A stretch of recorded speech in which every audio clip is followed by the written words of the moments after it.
이어서 첫 번째 세션 한국의 교육과 문화가 진행되겠습니다. 첫 번째 세션은 신재혁 고려대학교 정치외교학과 교수님께서 사회를 맡아주시겠습니다.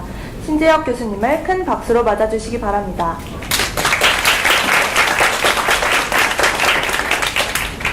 네, 감사합니다. 아침 이른 시간부터 이렇게 와주셔서 감사하고요.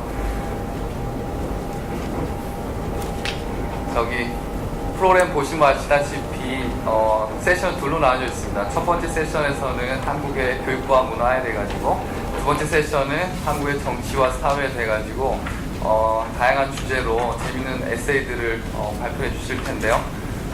저는 읽으면서 너무 즐거웠습니다. 여러분들도 오늘 발표를 보시고 아주 즐거운 시간을 가지실 거라고 저는 믿습니다.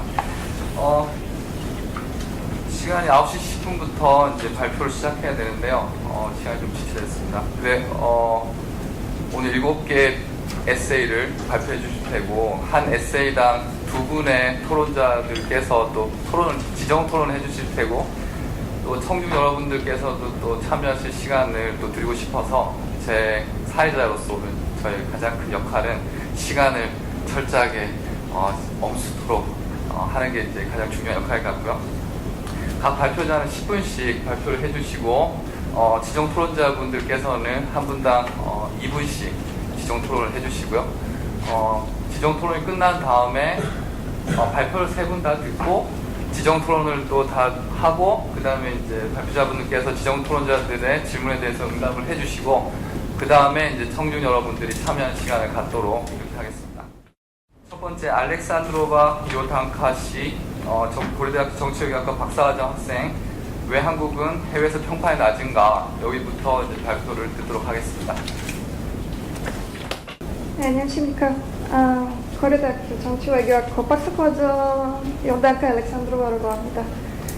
원래 전공은 국가안보인데 오늘 하게 되는 발표는 전문이랑 전혀 상관없는 주제로 하게 돼서 잘 부탁드립니다. 질문은 왜 한국은 해외에서 레퓨테이션이 낮은가, 이 질문은 생각나게 한 거, 제 친구가 불가리아에서 친구가 한국에 왔을 때 한국이 어떤 나라인지 전혀 모르겠다고 했기 때문에 제가 왜 그럴까 생각을 하게 되었습니다. 왜냐하면 저랑 함께 유학 왔던 사람들이 한국에 살다 보니 한국이 어떤 나라냐고 물어보면 한국이 굉장히 활발하고 재미있고 살기 편하고 시설이 굉장히 좋은 나라인데 왜 제 불가리아 친구들이 한국이 어떤 나라인지 모를까? 너무 그런 질문이 들었어요. 그래서 경제를 보면 한국은 세계 15위 경제 가지고 있는 국가입니다. 한국 제품들은 삼성 핸드폰 같은 제품들은 현재 세계 판매율이 1위입니다.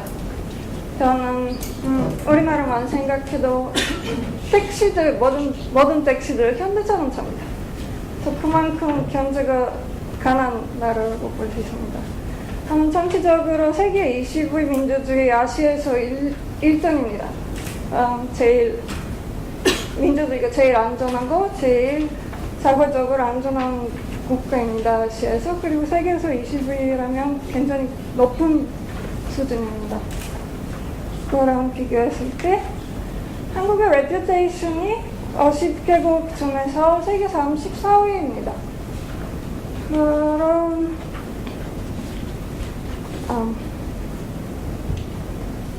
그럼 정치 제도 면에서 봤을 때 안전한 국가고 경제가 이렇게 발전되어 있는 나라는 왜 레퓨테이션이 이렇게 아시아 다른 국가들보다도 낮고 자기랑 비슷한 수준의 발전이 이루어진 국가들보다도 낮은지 그런 puzzle이 생깁니다.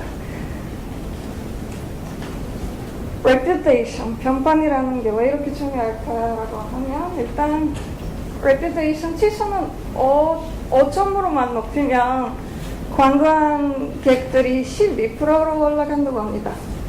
그거 돈으로 보면 몇 억 달러예요, 1년에. 굉장히 큰 영향을 미치는 거 볼 수 있습니다. 그리고 투자율도 높아지고 수출율도 높아집니다. 이거 제가 벨기에 갈 때 찍은 사진인데 서주가 진료로더라고요. 혹시 궁금하셨어요?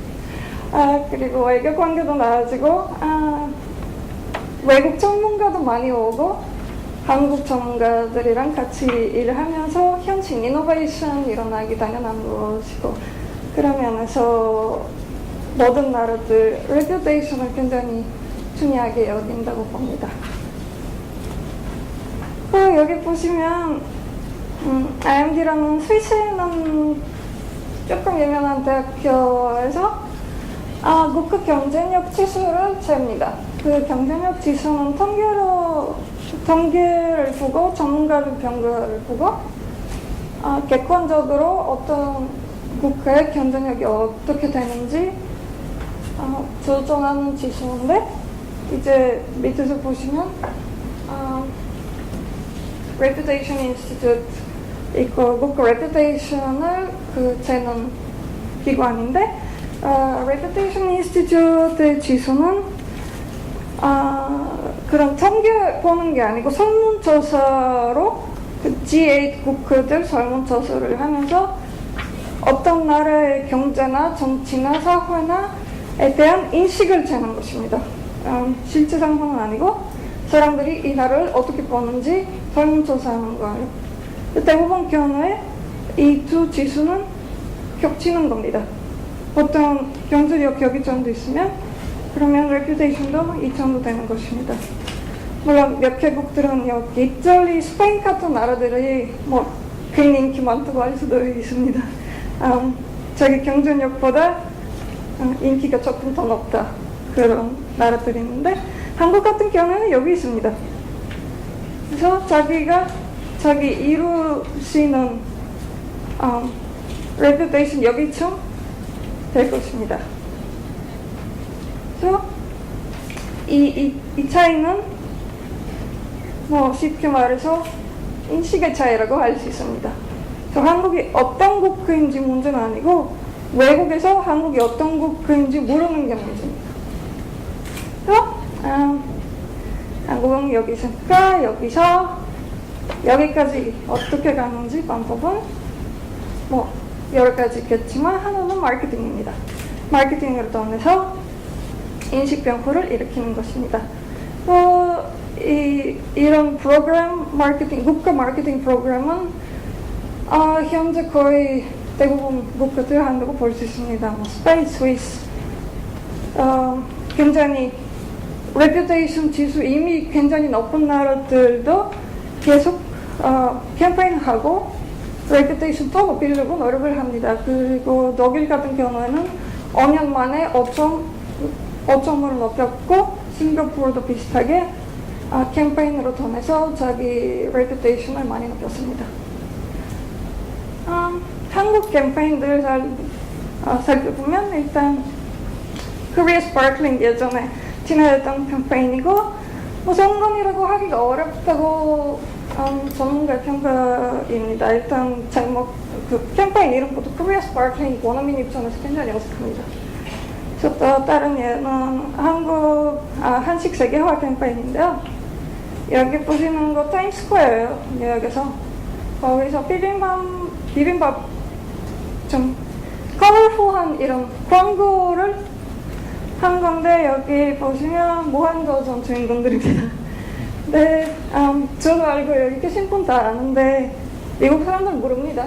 그래서 굉장히 비싼 캠페인인데 미국 사람들이 봤을 때 그 사람들이 누군지 미국 뭔지 모릅니다. 그래서 한국 정부에서도 이 캠페인 약간 waste of resource로 평가받았습니다.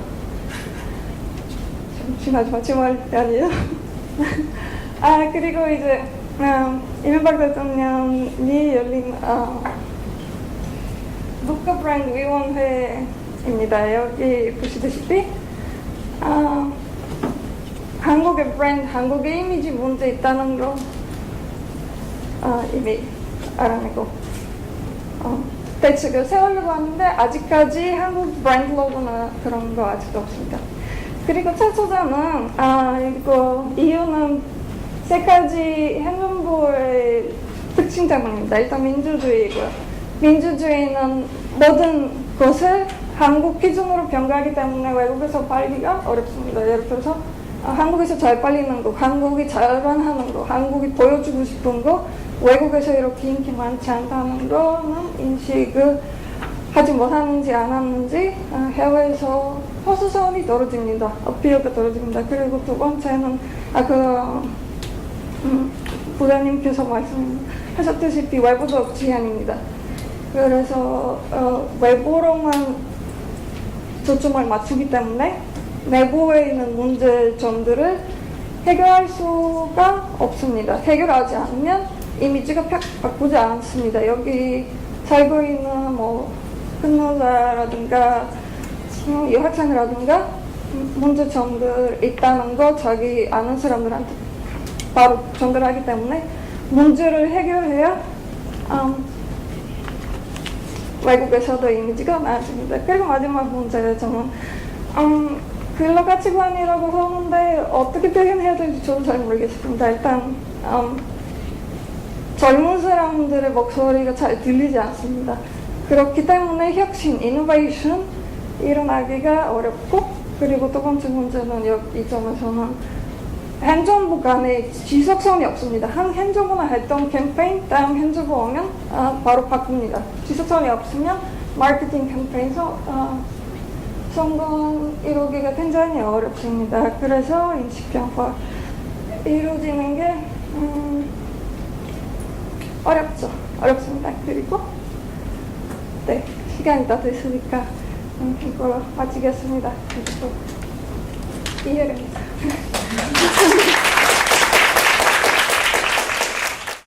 중앙대학교 국어국문학과 박사과정에 재학 중이신 쉐이메이 양 씨인데요. 제목은 왜 한국에는 노벨문학상 수상자가 없는가, 재밌는 에세이를 발표해 주시겠습니다. 네, 안녕하세요. 저는 중앙대학교 국어국문학과에서 고중락을 전공하고 있는 중국 유학생 양주메이라고 합니다. 사실은 저는 중국에서 전문가 나왔거든요. 2009년도에 우연 기회로 연삼섭의 3대를 읽게 됐습니다. 그때 너무 재미있게 읽었는데요.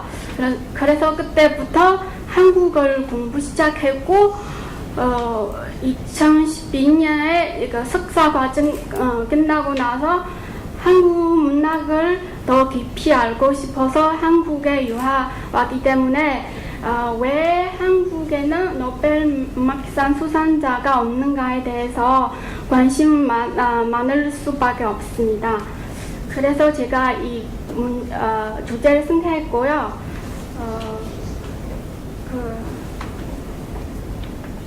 보시다시피 한국은 경제, 스포츠, 그리고 한류로 표현되어 해외에 소개되는 대중문화가 모두 세계적인 수준을 유지하고 있는데요. 한국은 이처럼 여러 분야에서 주목할 만한 성과를 보이고 있다는 점을 고려한다면 노벨문학상 수상자가 없다는 사실은 당연히 이상한 점이라고 생각합니다.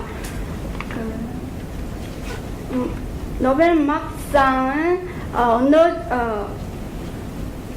어느 정도 유럽에 관해 집중되어 있다는 점을 인정해야 되지만 아시아권에서 여기 보시다시피 일본, 인도, 이스라엘, 터키 그리고 중국에서 이미 노벨문학상 수상자가 나오는 사실이 있습니다.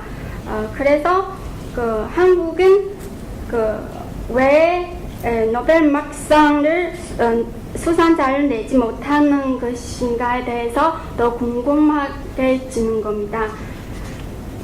제가 여기에서 여러 가지 설명이 있겠지만 저는 개인적으로 한국에는 노벨문학상 수상자가 없는 가장 중요한 이유는 한국 문학이 세계 무대에 제대로 소개되지 못하는 변두리에 머물러 있기 때문이라고 생각합니다. 그러면 한국하고 일본 다 같은 아시아 국가인데 이쯤에서 서양의 시각에서는 일본도 여전히 변방일 수밖에 없습니다.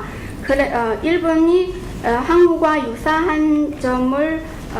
유사한 접근임에도 불구하고 두 명의 노벨상 문학상 수상자를 낸 것은 한국에게는 모범적인 사례가 된다고 생각합니다.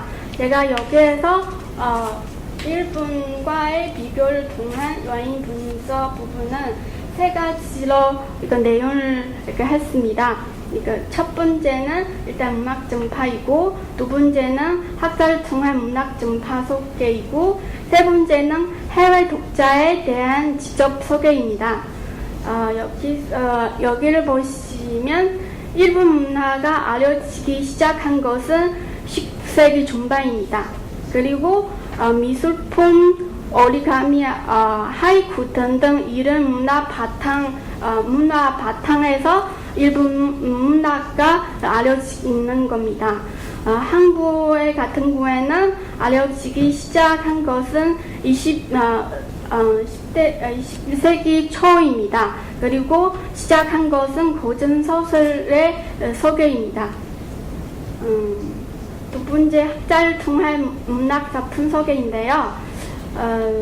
사실은 여기서 저도 이에 대해서 잘 몰라가지고 직접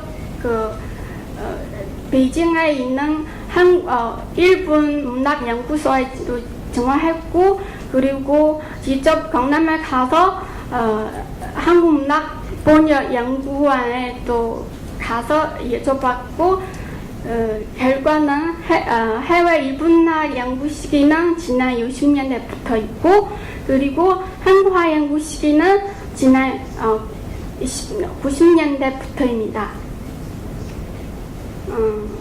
세 번째는 해외 독자에 대한 직접 소개인데요. 여기서 일단 번역 출판 및 수출 지원 기구에 대해서 간단하게 말씀드리겠습니다. 일단 여기 보시면 한국은 이제 지금 죄송합니다. 여기 6개인데요. 정부 단체 3개 있고 민간 단체도 3개 있는 것 같습니다. 일본 같은 경우에는 12개 있습니다. 정부 단체 4개이고 민간 단체 8개 있습니다. 다음으로 한국 번역 성과입니다. 여기서 저는 조금 시간이 지나 통계인데요. 여기서 2009년에 나온 통계를 보시면 한국은 총 26개국 1824종입니다.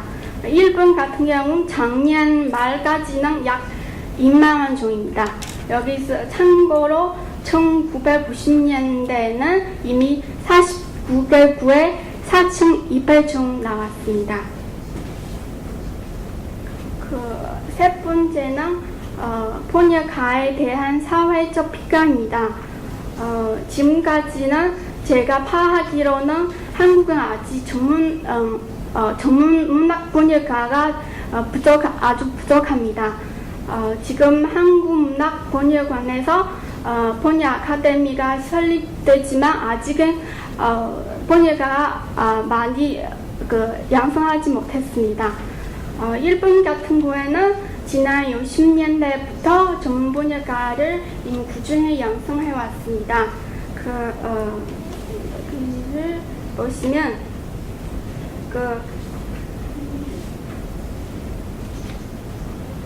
그래서 이런 여러 가지 이유를 보시면 앞으로는 일본처럼 한국에도 노벨문학상 수상자가 나올 수 있을까? 이에 대해서 저는 가능성이 많다고 생각합니다. 저는 한국 문학을 좋아해서 한국에 왔기 때문에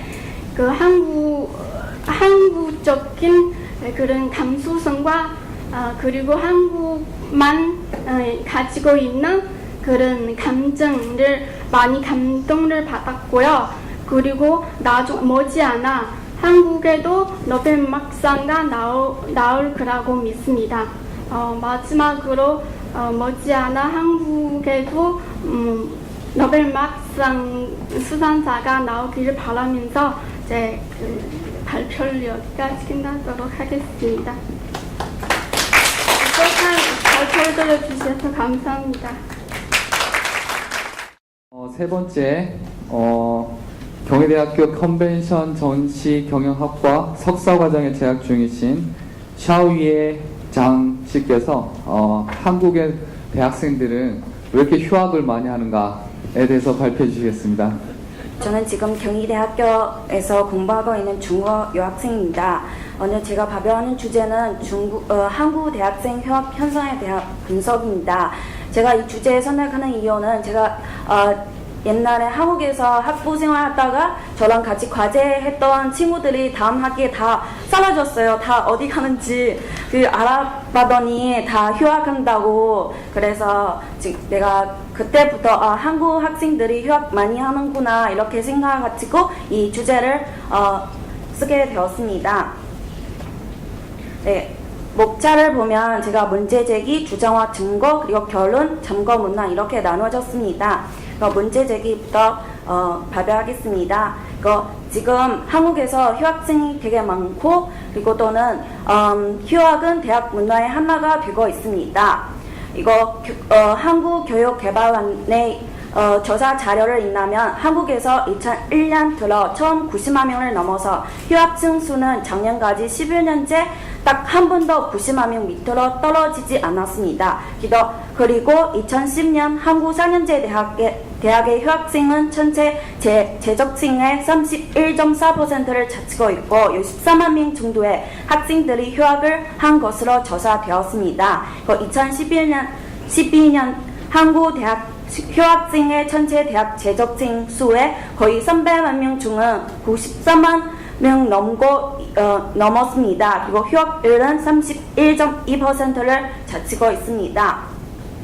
그리고 이러한 단체 휴학 현상은 대학생 개개인뿐만 아니라 대학 자체의 사회 경제적으로 또 부정적인 영향을 미치고 있습니다. 학생의 차원에서 봤을 때 휴학에 따라 시간 낭비, 금전적인 손실, 경력 개발의 혼란, 심리적인 위축될 수 있으면 특히 졸업 이후 직업 희득과 이에 따라 사회 경제적인 보상의 지연을 야기할 수 있습니다. 학교의 차원에서 대학 최종의 상당 부분을 학생 등록금에 입천하는 한국 대학 최종 구조를 볼 때 30%를 넘는 대학생 휴학률은 대학 최종 운영을 어렵게 하는 요인으로 적용할 수 있으며 그 결과는 대학 교육의 질적 저하 절해할 수 있습니다. 그리고 사회 차원에서 봤을 때는 휴학으로 인해 젊은이들의 노동시장 진입을 늦추어지고 있습니다.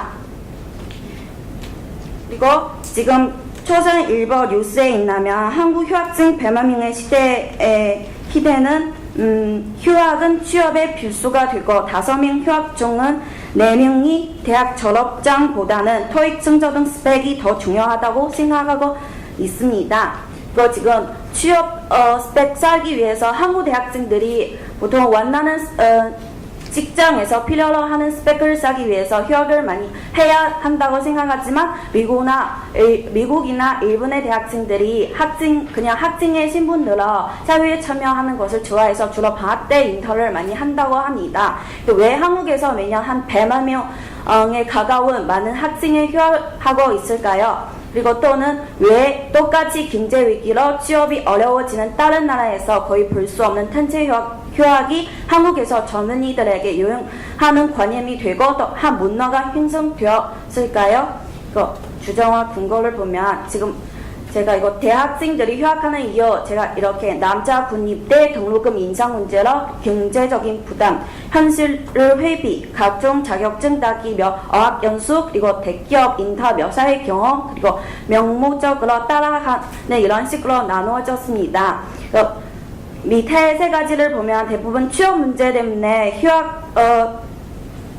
휴학하는 이유가 된다고 볼 수 있습니다. 왜냐하면 지금 한국의 대부분 학생들이 기업이 원하는 스펙만 잘 쌓으면 양질의 일자리 얻을 수 있다고 생각하기 때문입니다. 여기 조선일보 디자인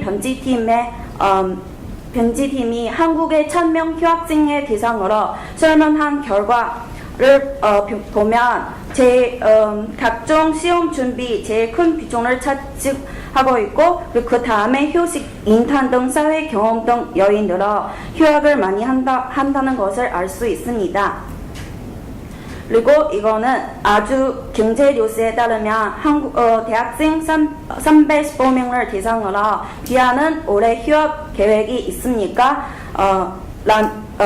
라고 질문한 결과는 32.1%가 있다라고 대답했습니다. 휴학 이유를 보면 1학년들이 많이 진로 탐색과 고민의 시간을 가기 위해서, 2학년 등록금을 마련하기 위해서, 3학년 이상은 취업 때문에 자격증 취득 등 취업 스펙 쌓기 위해서 휴학을 많이 합니다. 한국 학생들이 대학교 들어가기 전에 많은 학생들이 이렇게 대학 진학을 목표로 설정하고 학교뿐만 아니라 학원 등 사교육 시장을 통해서 자신의 학업과 관련하여 주기적인 평가와 상담을 받고 있지만 대학교 들어가고 나서는 목표도 다시 설정해야 되고 자신의 학업별 진로와 관련하여 전문적인 지도적 조언을 받을 수 있는 통로나 기회가 상대적으로 많지 않습니다. 그래서 지금 학교에서도 고학점, 높은 어학 성적, 그리고 스펙 쌓기를 많이 강조하고 있고 휴학생에 대해도 큰 관심을 두지 않았습니다. 사회적에 보면 사교육 문제도 많이 심하고 취업난이 가중되면서 대학생들이 원하는 좋은 일자리도 줄어지고 있습니다. 기업 입장에서 2000년대는 기업들이 신입사원보다 경력직을 더 선호하고 정규직보다 비정규직을 더 선호하고 여성 검증 후 채용의 형태로 바꾸었습니다. 그러나 2005년도 이후부터 기업의 대졸 신입사원 채용시 평가 기준의 변화가 나타나기 시작했습니다. 기업에서 신입사원을 채용할 때 중요시하는 평가 항목은 대학생들이 중요한다고 생각하는 이런 스펙들이 31.5% 불과합니다. 그래서 밑에 보면 적응력, 성취욕, 적지 적응력, 몇 대인관계, 지원 동기, 몇 애사심, 가치관 더 큰 비중을 차지하고 있습니다.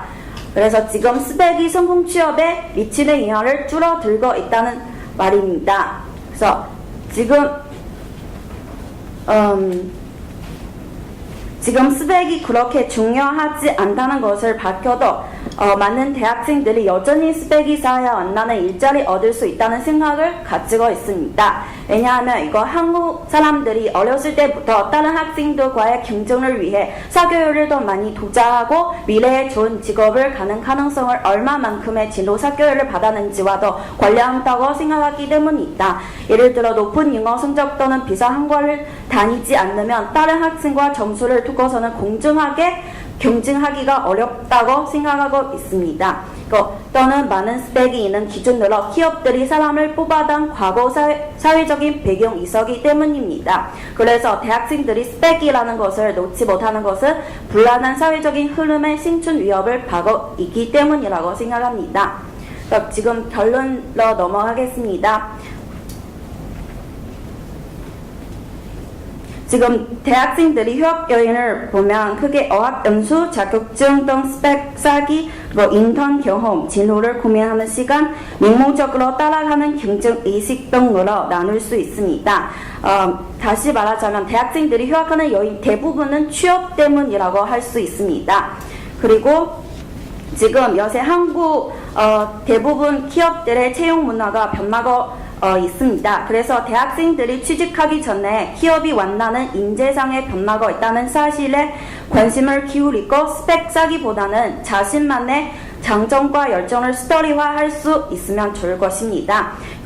대학생들의 인식을 전환하고 불필요한 휴학을 막으려면 휴학생에 대한 대학의 체계적인 관리와 지원을 필요하고 또 정부와 학교, 기업이 같이 협력하고 대학생들의 취업에 대한 정책을 마련해야 한다고 생각합니다. 예를 들어 이런 어학 관련 교양 수업의 질을 높이거나 학교와 기업이 연계 인턴십 교과목, 자격증 준비 관련 프로그램을 개선하거나 학업과 진로에 대해서 정기적인 상담 서비스 체계를 강화해야 하고 그리고 또 노동시장에 빨리 진입해 일자리를 찾아보는 것을 추진해야 한다고 생각합니다.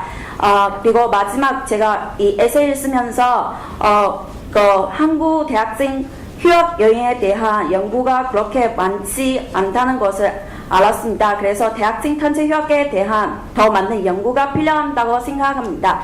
네, 여기는 참고 문화입니다. 네, 제 발표 여기갑니다. 감사합니다. 네, 발표한 에세이들에 대해서 토론 시간을 갖겠습니다. 발표자분들께서는 다시 자리로 앉아주시고요.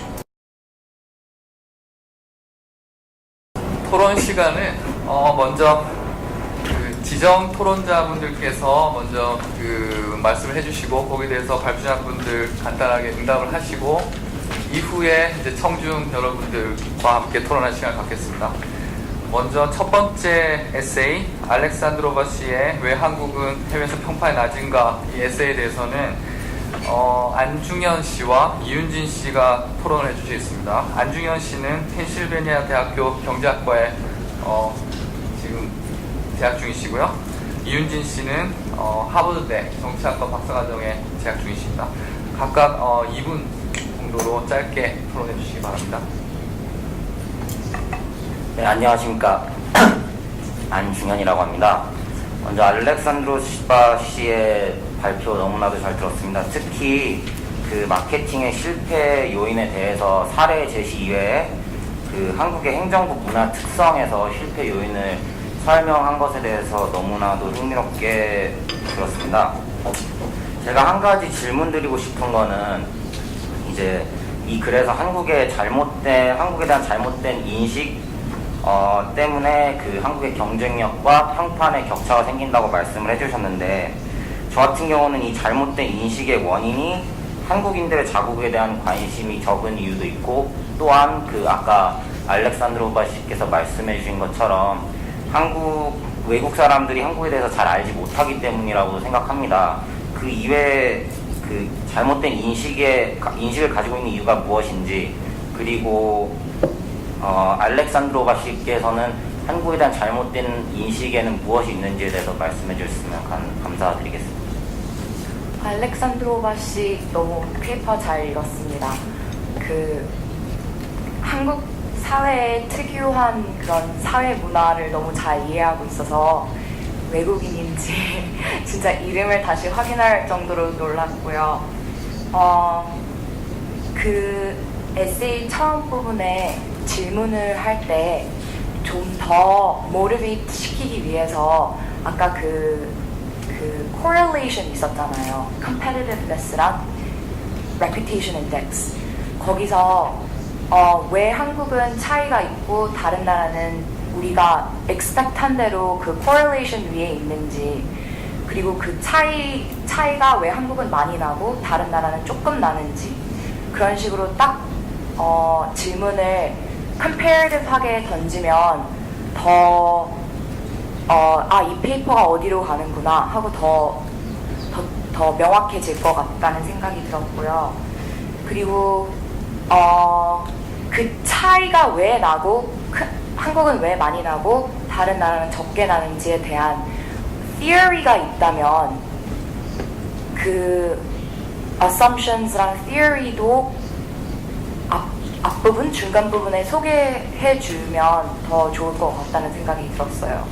뭐 마케팅 리터처에서도 찾아볼 수 있겠고 아니면 정치학과 international image 이런 리터처를 찾아봐서 theory를 소개해 주시면 더 좋을 것 같고 그리고 한국 말고 한국처럼 try는 했는데 성공한 케이스나 그런 comparative 다른 나라 케이스도 해서 알렉산드로바 씨가 말한 뭐 민족주의적인 거, 외부 지향적인 거 그런 이유들 때문에 한국은 뭐 한국의 마케팅에 실패했다 그런 게 없었던 이런 나라는 똑같이 트라이를 했는데 성공했다 이렇게 보여주시면 더 좋을 것 같아요. 그리고 마지막으로 문화, 홍보부나 이런 부처의 organizational 차이나 그런 다이나믹도 좀 더 마이크로 레벨에서 분석해 주시면 더 좋아질 것 같아요. 네, 감사합니다. 여기 대해서 알렉산드로바 씨 간단하게 답변을 해주시고 그 다음 에세이로 넘어가겠습니다. 일단 감사합니다. 첫 번째 질문에 대해서 잘못된 인식의 이유가 뭔지 너무 단순화시키면 그냥 알려져 있지 않기 때문입니다. 너무 단순해 보이지만 단순히 이거입니다. 우리나라 같으면 한국이 뭔지 라고 물어보면 뭐 사본적은 아는데 다른 거 모릅니다. 왜 모르는지 좀 그냥 멀리 있기도 하고 그런 문제도 있는데 이제 제 생각에는 그냥 알려지는 노력 많지만 타겟 잘 잡는 건데 그래서 저도 확실한 답을 드릴 수 없습니다. 죄송합니다. 그리고 두 번째는 지도가 감사합니다. 제가 뭐 디펜스 하려면 이거 학술 논문 쓰는 게 아니고 그냥 서감으로 에세이식으로 썼기 때문에 그것도 2.5 안에 썼기 때문에 이 정도만 감사합니다. 나중에 발표 퍼블리시 할 생각이 있으면 많이 좀 부탁드릴게요. 감사합니다. 네, 감사합니다. 그 다음에 두 번째 에세이였던 쉐이메이 씨의 왜 한국에는 노벨문학상 수상자가 없는가 이 에세이에 대해서는 박준상 씨와 최은실 씨 두 분께서 토론을 해주시겠는데요. 박준상 씨는 지금 브라운대학교 국제관계학과에 재학 중이고요. 최은실 씨는 서울대학교 외교학과 석사과정에 재학 중이십니다. 이분 씨 짧게 토론해 주시기 바랍니다. 일단은 먼저 굉장히 프레젠테이션이랑 이제 쓰신 그 페이퍼도 굉장히 잘 읽어봤고요.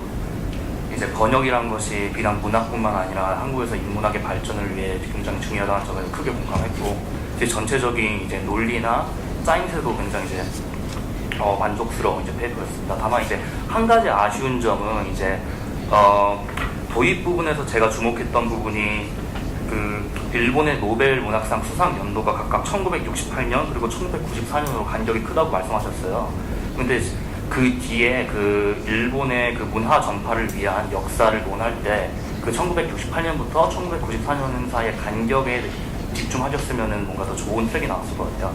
왜냐면 각각 1968년에 노벨 문학상 수상 작품이 가와와타 야스나리의 설국이고 1994년의 작품은 오에 겐자부로의 만년 원년의 풋볼이라는 작품인데 이제 두 작품의 차이가 굉장히 크거든요. 설국 같은 경우는 어떤 플로라기보다는 감각적인 문체를 그동안 서양인들이 잘 알고 있지 못했던 일본의 눈이 내리는 시골 풍경을 묘사했다는 점에서 어느 정도 문화적인 요소가 많이 차지를 했고, 다만 오에 겐자부로의 소설 같은 경우는 뭔가 일본의 전통 문화가 아니라 좀 현대적인 감각을 단순하고 담백한 문체로 서사했다는 점에서 뭔가 그 공백사에 큰 발전이 있지 않았나, 거기에 집중했으면 더 좋은 결과가 나왔을 것 같고요. 그 다음에 제 질문은 문화적인 부분 말고도 제가 언어학 전공자는 아니지만 언어학적인 차이에 있어서도 뭔가 그 요인을 논할 수 있지 않을까. 도입 부분에 보시면 계통적으로 같다고 말씀하셨는데 엄밀하게 말씀드리면은 비교 언어학적으로 계통은 다르거든요. 한국어는 고리버족이고 일본어는 일본 버족으로 치고 그런 언어학적인 면에서 어떻게 분석할 수 있을지 고견을 듣고 싶습니다.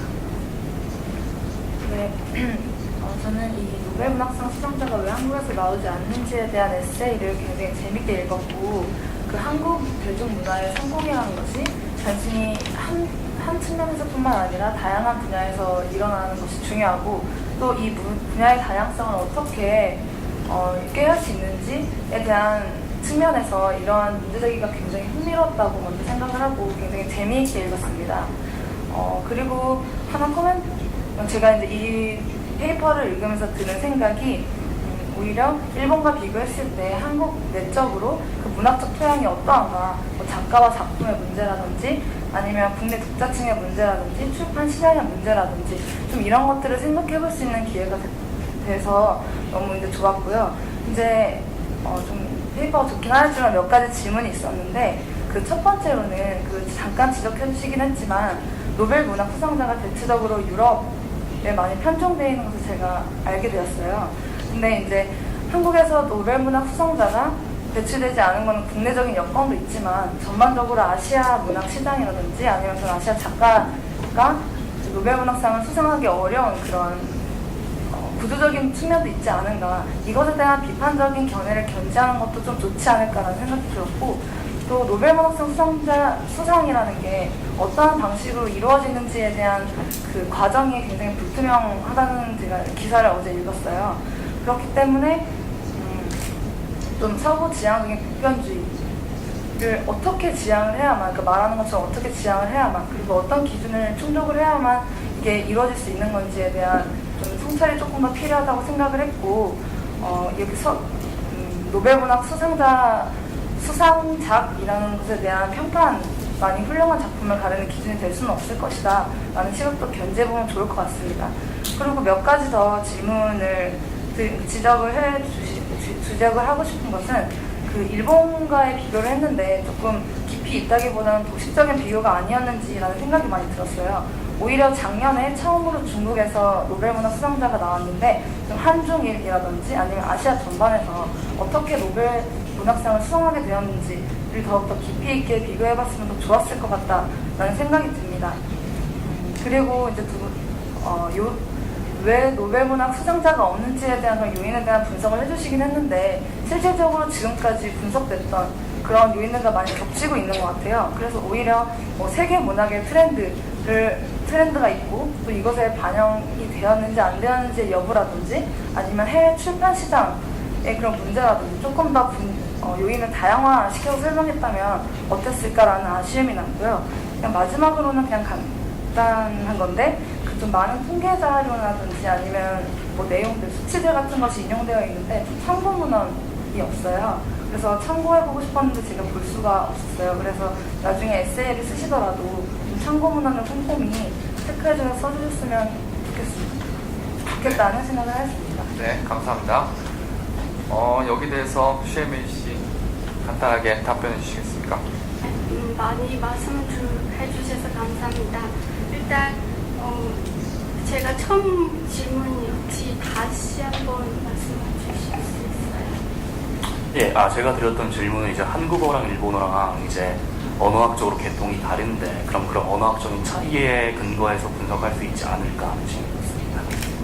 저는 일단 일본어에 대해서 잘 모르겠지만 그냥 일단 제가 언어학적으로 안 가고요. 그냥 한국하고 일본하고 다 아시아 국가인데 그리고 같은 언어 다 아시아 언어 계통 비슷해서 이렇게 중국하고 일본 한국하고 일본 비교하는 거고 사실은 이에 대해서 저도 아직은 연구를 못해서 나중에 기회가 된다면 제가 추천을 하겠습니다. 그리고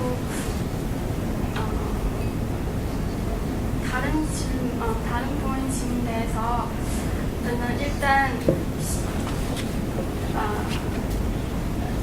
이렇게 준비하면서 많이 자료를 찾아봤는데 다 논문은 다 거의 1990년도 논문이라서 과연 이 수치가 이용해도 괜찮은지 확신이 없어서 그냥 해서 제가 실수로 지난주에 했던 논문을 보냈어서 지금 다 보고 계시는 거 제가 마지막 단이 아니라서 죄송한 말씀 드리고요. 나중에 논문 쓸 때 꼼꼼히 하겠습니다. 감사합니다. 네, 감사합니다. 다음으로 마지막 에세이 이번 세션에요. 샤오위에 씨의 왜 한국 대학생들은 그렇게 휴학을 많이 하는가에 대해서 이나영 씨와 최은실 씨가 다시 토론을 해주시겠는데요. 최은실 씨는 소개드렸고 이나영 씨는 지금 서울대학교 국제대학원 석사과정으로 재학 중이십니다. 이나영 씨부터 간단하게 토론해 주시기 바랍니다.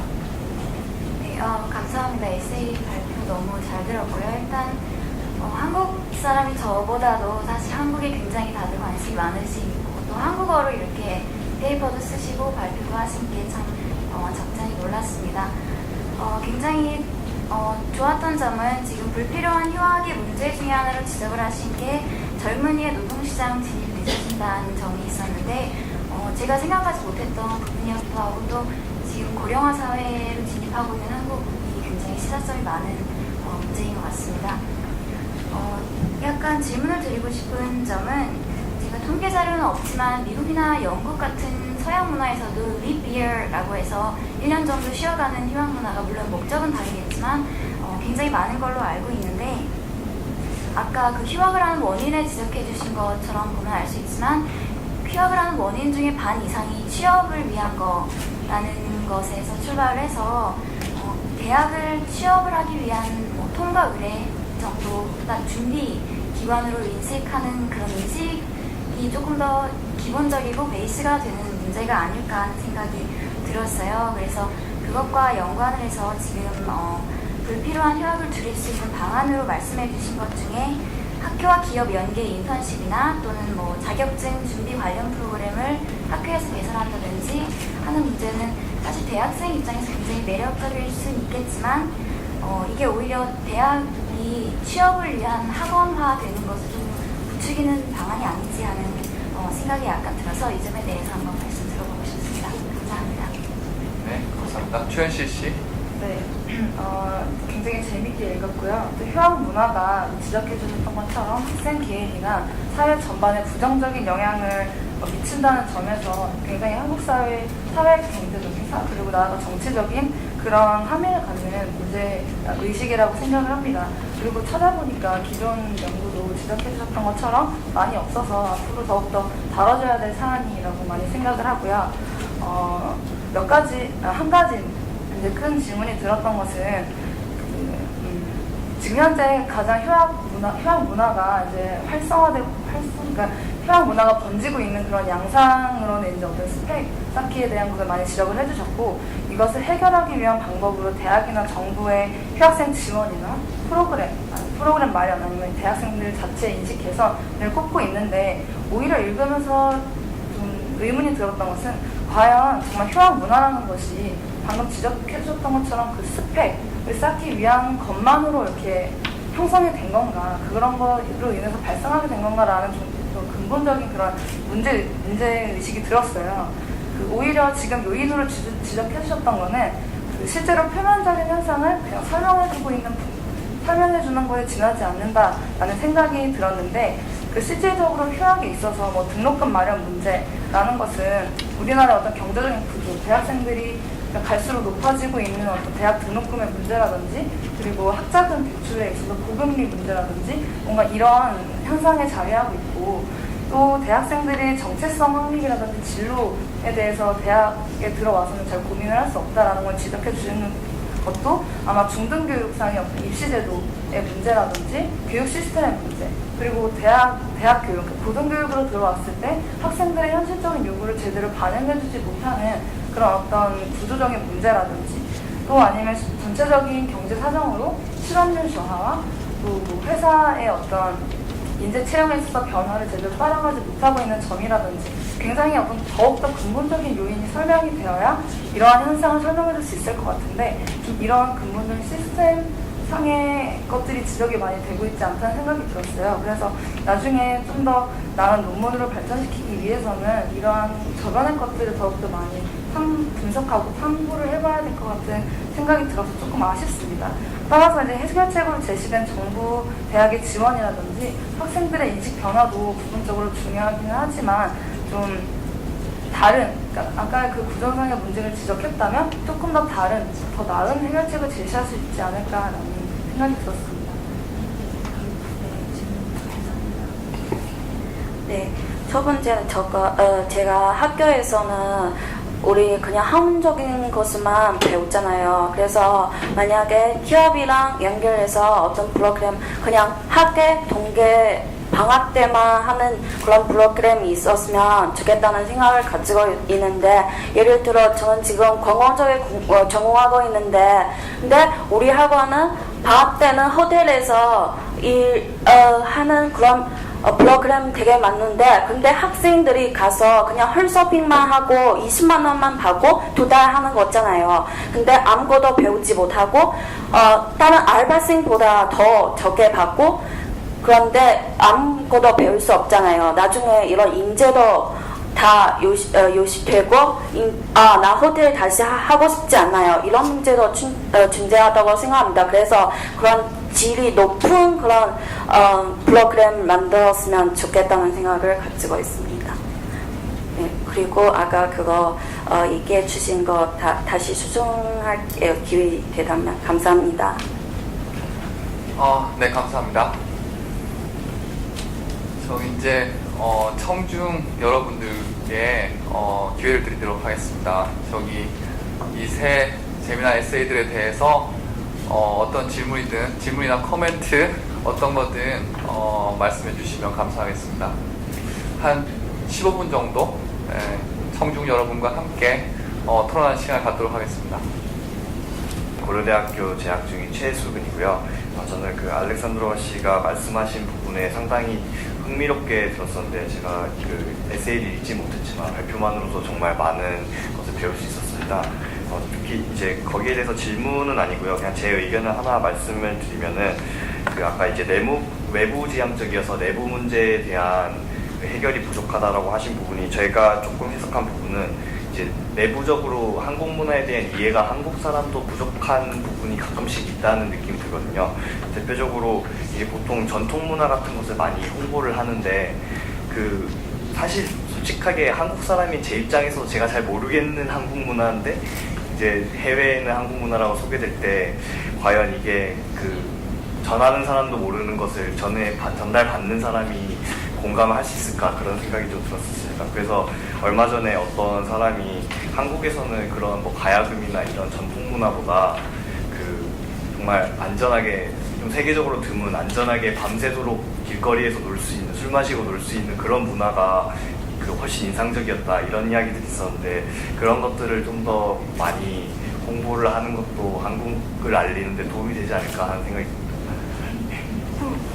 맞는 말씀입니다. 제가 이거 연구하면서 코리아 스파클링 프로그램의 그런 오프닝 이벤트에 대해서 글을 읽었는데, 오프닝 이벤트에서 그 프로그램을 소개하는 사람들이 그 프로그램에 관심 없다는 거 이렇게 보여줬습니다. 그래서 거기 그 프로그램을 듣고 받는 연구 그 사람들이, 이 사람이 이 프로그램에 관심 없는데 나도 관심 가지라는 게 뭐냐, 이런 거 있었습니다. 그리고 술 먹고로 유명해지는 게 좋지 않다고 생각합니다. 개인적으로. 다른 걸로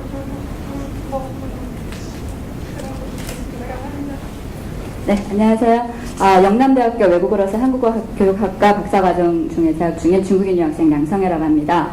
네, 여러분들 발표 너무 재미있게 잘 들었고요. 이제 질문이라기보다는 약간의 코멘트를 한 가지를 해드리고 싶습니다.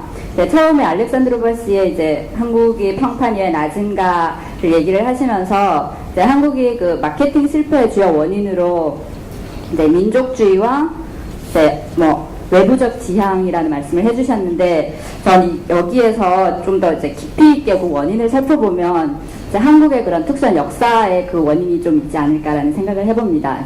어떻게 보면 한국이 굉장히 가슴 아픈 역사를 많이 지니고 있는 나라잖아요. 나라이고 민족인데, 이제 오랜 시간 동안 이제 외부의 침입을 당해왔고, 이제 그 어떻게 보면은 1950년대 초반, 1960년대부터 급속도로 경제 성장을 해왔습니다.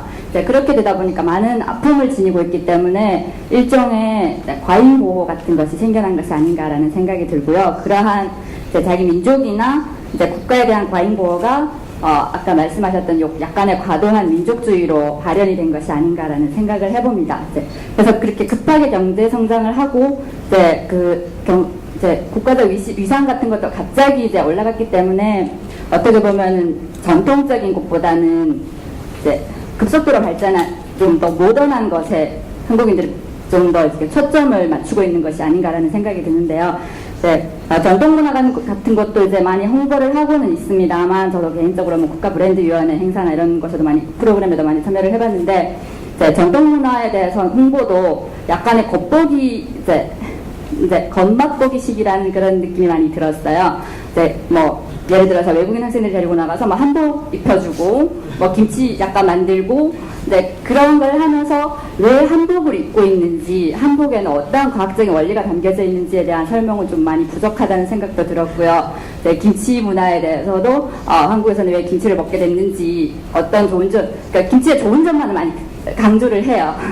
네, 김치가 어떻게 효능이 좋고 뭐 암도 예방할 수 있고 뭐 이렇게 여러 가지를 많이 홍보를 하시는데 김치를 먹게 된 그 역사적인 원인이나 그런 부분에 대해서는 이제 홍보가 많이 부족한 것 같다는 느낌도 많이 들었고요. 이제 그렇게 된 것이기 때문에 그 뿌리가 얕기 때문에 좀 외국인들한테 많이 어필을 하지 못한 것이 아닌가라는 생각이 듭니다. 그래서 그 해외적인 이제 홍보를 좀 더 성공적으로 하려면 자신의 전통 문화를 다시 한번 돌아보고 그 뿌리를 좀 더 깊이 박은 다음에 가지를 더 무성하게 키우는 것이 좀 더 성공할 수 있는 요인이 아닌가 하는 생각이 들고요. 같은 맥락에서 두 번째 양수연 씨가 발표해 주신 한국에서는 왜 그 노벨상 수상자가 없는가라는 문제도 어떻게 보면은 1900년대 초부터 한국에는 그런 문학을 발전시킬 수 있는 여건이 많이 부족하지 않았었나라는 생각이 듭니다. 일본에 비해서. 네, 그래서 그런 부분도 이제 감안을 해서 또 한국에도 보면 최신 그 한국 문학계에서도 고전 문학에 대한 관심이 그 한국 대중들의 고전 문학에 대한 관심이 많이 적은 것 같다는 느낌이 많이 들었습니다. 이제 저도 어학을 전공하고 있기 때문에 이제 주위의 분들을 보면은 이제 아까 발표자분께서 말씀해주셨던 뭐 염상설배 3대라거나 이런 것도 이제 잘 모르는 분들도 많고요. 이제 그냥 교과서에서 교과서적으로 배운 분들도 많고 이제 그런 의미에서 볼 때 한국 문학이 노벨상을 받을 만큼 그렇게 발전을 하려면 이런 국민의식에 있어서도 좀 더 많은 개선이 필요하지 않을까라는 생각이 들었습니다. 그래서 이제 한마디로 얘기하면 이제 뿌리를 좀 더 깊이 박고 가지를 무성하게 키우는 것이 한국의 이제 해외 인지도도 높이고 이제 여러 가지 국제적인 위상을 높이는 데 좀 더 많이 도움이 되지 않을까라는 생각을 잠깐 해봤습니다. 네, 감사합니다. 네, 감사합니다. 감사합니다. 저도 들으면서 비슷한 생각 들었습니다만 어디까지 해야 되는지 뭐 민족주의 문제다 그러면 민족주의 왜 있는지 그럼 뭐 역사 때문이다 그럼 역사가 왜 그렇게 되는지 이렇게 생각하다 보면 어디까지 멈춰야 되는지 저도 잘 모르고 너무 깊이 파고들면 그럼 박사논문처럼 될까봐 그냥 민족주의까지는 했습니다. 그럼 맞는 말씀입니다. 그리고 두 번째 부분은 네, 죄송합니다. 그리고 감사합니다. 저런 말씀해 주셔서 감사합니다.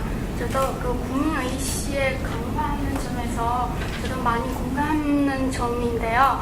그 사실은 이게 그 한국뿐만 아니라 우리 중국도 가지고 있는 문제인 것 같아요. 그 제가 지금 고전문학을 전공하고 있는데요. 제 반에서 저도 나이가 있지만 제 반은 막내예요. 할머니 70살 할머니도 계시고 60살 뭐 아저씨도 계시고 50살 40살 저는 막내입니다. 그래서 어떻게 한국 국민 의식을 강화하는지 고전에 대한 고전 문화에 대한 그런 국민 의식 강화하는지 저도 많이 공감하는 점인데 근데 이 점에서 저한테 너무 어려워서 여기 S의 5장 안에 포함하지 않은 부분입니다. 나중에 기회가 된다면 수정하겠습니다. 감사합니다. 네, 감사합니다. 이온세대학교에서 수업하고 있는 일본인 사토 히롬이라고 합니다. 발표를 잘 들었고요. 휴학에 대한 코멘트를 하겠습니다. 발표에서는 한국의 한국 휴학을 좀 부정적으로 발표를 했었는데 저는 반대로 긍정적으로 생각을 하고 있거든요. 왜냐하면 제가 일본에서도 대학을 다녔는데 그때는 이렇게 일본에서 휴학 가면 이렇게 조금 돈을 내야 되거든요. 10만 엔 정도? 이렇게 뭐 100만 원 정도는 이렇게 내야 되거든요. 이렇게 학교마다 다르긴 한데, 네, 그리고 이렇게 4학년 말부터 취업 활동을 하기 때문에 이렇게 대학 생활에서 이렇게 적극적으로 이렇게 활동할 수 있는 시간이 없거든요. 그래서 휴학 가는 사람이 없으니까 그 단기간에서 이렇게 적극적으로 활동을 해야 되는데 그런 면에서도 휴학하는 게 너무 좋다고 생각을 하고, 그리고 한국 사람들 입장에서도 이렇게 한국에서는 그 대학교에 들어가기 전까지 열심히 공부를 하잖아요. 그렇기 때문에 좀 쉬는 시간? 이게 필요하다고 생각하는데, 특히 남자들은 이제 군대에 가잖아요. 네, 물론 힘들긴 하는데 거기에서 좀 이렇게 쉬는 시간이 있긴 하는데, 뭔가 여자들은 계속 이렇게 공부를 열심히 했는데 대학교에 들어와도 계속 스펙이나 그런 걸 뭐 다시 해야 되는 게 많기 때문에 좀 전체상 좀 휴식하는 시간이 필요하다고 생각을 하거든요. 그래서 예, 금전적으로는 어떻게 생각하시는지 물어보고 싶습니다. 네, 감사합니다. 저는 에세이에서도 썼는데 그거 휴학에 좋은 점이 있다는 것을 다 썼어요. 휴식하거나 자기가 일하다가 경험 사려고 그런 거나, 근데 이런 긍정적인 면 말고는 제가 주로 문제는 굳이 그런 휴학을 하지 않아도 된 그런 학생들이 휴학을 해서 시간을 낭비하는 경우가 많다는 것에 대해 주로를 얘기를 합니다. 그래서 그것 저도 인정을 합니다. 네, 감사합니다. Hello everybody, I'm Kumar from India, and I have a more suggestion than question about the Korea branding and all. Actually, I worked for 1 year for the Korea brand actually, but now it's no more. So what I realized that in the Korea, a lot of the branding about the country is very much related to what they brand as an object actually. So let's suppose a Gukka brand is funded by the Hyundai company. So I realized that the function of the working of the a Sparking Korea and Gukka brand is much more dominated how we would advertise for the product actually. So branding for the country is very much different actually in compared to what we brand the object. That's is my suggestion for the Gukka brand. And another, such kind of institutions should not be stopped actually. They should they should make some new research and how to brand, but just close, that's wrong option actually. So all of the friends really very sad when Gukka brand is just finished actually. So yeah, thank you. Thank you very much. I'm very happy I heard from someone who actually had experience with this. And I completely agree that branding a country is not the same as branding products. And I would actually like to hear more from you, and I think you have more to say than I have. Thank you. 쉴 시간을 이용해가지고 많은 대화를 나누시기 바라고요. 그러면 이것으로 이제 첫 번째 세션은 마무리하도록 하겠습니다. 휴식 시간은 10시 아니에요. 10시 40분까지 갖도록 하고요. 10시 40분에 이제 두 번째 세션을 시작하도록 하겠습니다. 수고해 주신 발표자분들하고 토론자분들께 큰 박수 좀 부탁드립니다.